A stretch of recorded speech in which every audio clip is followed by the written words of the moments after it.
महानगरपालिका प्रशासक के कार्यकाल में नागरिक सुविधा, देखभाल और मरम्मत के काम के साथ ही सीवुड के असंख्य काम प्रलंबित पड़े हुए हैं, जिसके कारण नागरिकों को कई समस्याओं से होकर रोजाना गुजरना पड़ रहा है। यही कारण था कि नागरिकों के हितों की रक्षा के लिए पूर्व नगर सेवक विशाल डोलस ने अपने जन्मदिन पर नवी मुंबई महानगरपालिका मुख्यालय के सम्मुख आक्रोश आंदोलन कर अनिश्चितकालीन भूख हड़ताल की, जहां बड़ी संख्या में सीवुड के नागरिक, ज्येष्ठ नागरिक मौजूद थे। ऐसे में भूख हड़ताल पर बैठे भारतीय जनता पार्टी के सक्रिय युवा पूर्व नगर सेवक विशाल डोलस से मिलने नवी मुंबई भारतीय जनता पार्टी के जिलाध्यक्ष संदीप नाइक उपोषण स्थल पर पहुंचे। इस दौरान संदीप नाइक ने विशाल डोलस के साथ ही उपस्थित तमाम नागरिकों से संवाद साधा और उनकी समस्याओं को जानने की कोशिश की। इस अवसर पर उन्होंने आयुक्त से फोन पर संवाद साधते हुए सभी मांगों को जल्द से जल्द सुलझाने की मांग की, जिस पर आयुक्त ने उन्हें सकारात्मक प्रतिसाद दिया, जिसके बाद विशाल डोलस ने अपने उपोषण को स्थगित कर दिया। इस दौरान संदीप नाइक ने आश्वासन दिया कि विशाल डोलस द्वारा उठाई गई सभी मांगों को लेकर फॉलोअप जरूर किया जाएगा। सीवुड परिसरातील अनेक दिवसापासून दीर्घ प्रलंबित असलेले विषय आणि त्याकरता माझे सहकारी विशालजी डोळस यांच्या नेतृत्वाखाली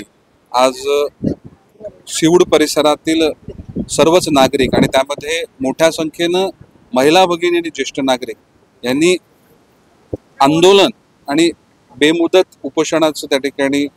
घोषणा केलेली आणि आज ते सर्व नवी मुंबई महानगरपालिकेच्या मुख्यालयाच्या समोर आज भर पावसामध्ये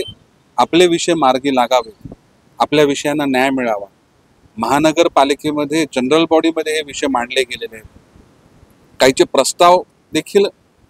तयार झालेले आहेत, परंतु काही ठिकाणी गरज नसताना करोडोचा निधी अनावश्यक वापरला जातो, एखाद्या विशिष्ट भागामध्ये वापरला जातो, परंतु जी नागरिकांची समस्या आहे, जी नागरिकांची मागणी आहे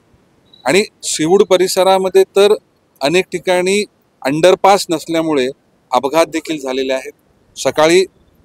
जॉगिंगला जाणारे ज्येष्ठ नागरिक त्यांना देखील अडचणींना सामोरं जावं लागतं, अपघाताची स्थिती अनेक वेळा निर्माण होते आणि म्हणून आपल्या वाढदिवसानिमित्त आपला वाढदिवस साजरा करण्यापेक्षा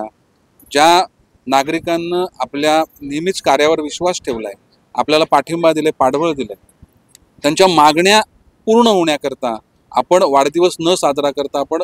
महानगरपालिकेच्या मुख्यालयासमोर आंदोलन करावं, उपोषण करावं आणि आपलं म्हणणं आहे ते प्रशासनापर्यंत पोहोचवावं,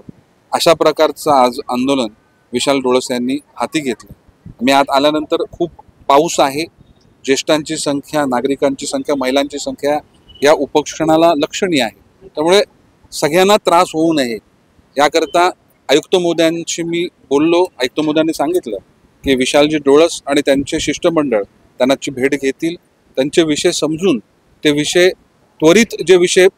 मागण्या करण्यासारखे आहेत किंवा कामं सुरू करण्यासारखी आहेत त्या कामांची सुरुवात केली जातील आणि ज्या गोष्टींकरता धोरणात्मक निर्णय घ्यायला लागेल, निर्णय प्रक्रिया करायला लागेल, त्याला देखील गती देऊन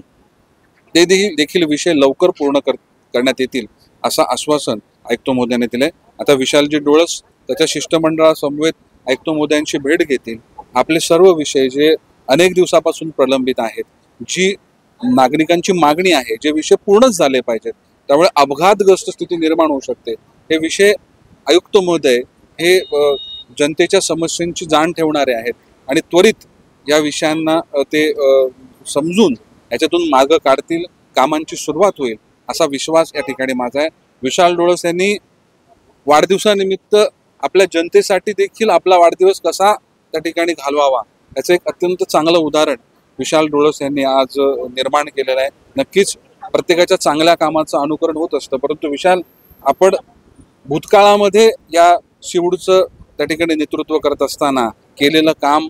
लोकांमध्ये निर्माण केलेला विश्वास आणि केलेली विकासाची कामं ही आपल्या कार्याची पोचपावती आहे। परंतु जर नागरिकांची गरज आहे, अजून एखादी गोष्ट अपघात घडू शकतो, एखाद्याचा मृत्यू होऊ शकतो, एखादी दुर्घटना घडू शकते, आणि त्याकरता थांबणं हे आपल्या विचारांमध्ये नाही. आपण सातत्यपूर्ण प्रयत्न केले पाहिजेत आणि असाच आज ह्या आंदोलनाच्या माध्यमातून, उपोषणाच्या माध्यमातून विशालने हा जो वाढदिवसानिमित्त जो प्रयत्न केला आहे त्याचं मी कौतुक करत असताना त्याला पाठिंबा जाहीर करतो. आणि या सीवूडचे सर्व प्रश्न त्याच्या नागरिकांच्या म्हणण्याप्रमाणे पूर्ण होईपर्यंत त्याच्यासोबत मी ह्या विषयाचा पाठपुरावा या सर्वांच्या सोबत राहून करेन असा विश्वास व्यक्त करतो. ब्युरो रिपोर्ट, नवीन नेटवर्क.